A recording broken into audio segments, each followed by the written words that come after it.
खेलता मेरा लन बेटी पापा के पखरवा गे माई चलिया में आईला ना ससुर जी ने अरवा गे माई चलिया में आईला ना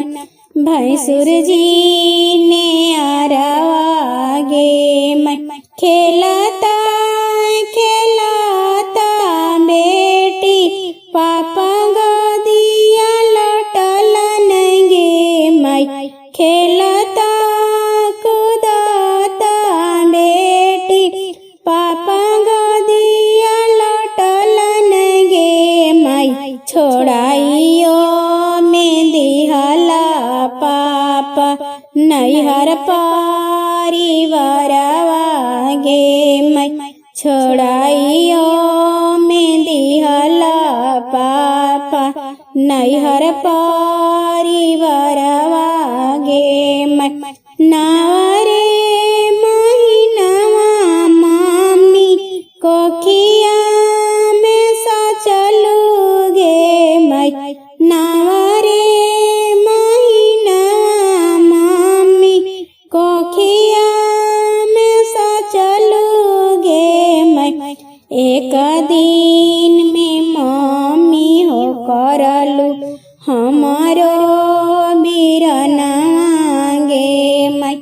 एक दिन में मामी हो कैलू हमारो बिरना गे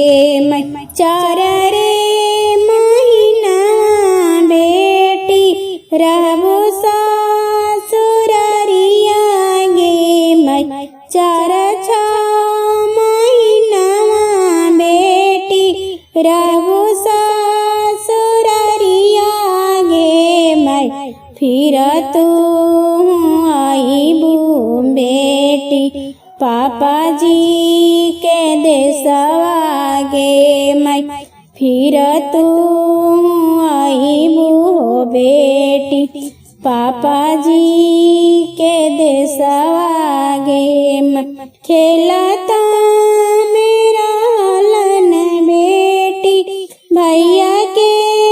पोखरवा गे माई चलियो में आइलन देवर जी ने अरवा गे माई चलियो में आइलन स्वामी जी ने अरवा गे माई खेलता खेलता बेटी भैया गलवा लौटलन गे माई छोड़ाइयो में दिहला भैया नैहर नगरिया गे माई छोड़ाइयो में दिहला भैया नैहर नगरिया गे माई जहिया से आईली भाभी बड़ी सुख दिहली गे माई छोड़ाइयो में दिहला भैया अपनी नगरिया गे माई छोड़ाइयो में दिहला भैया सखिया सहेलिया गे माई खेलता मेरा लन बेटी पापा के पोखरवा गे माई चलियो में आइलन ससुर जी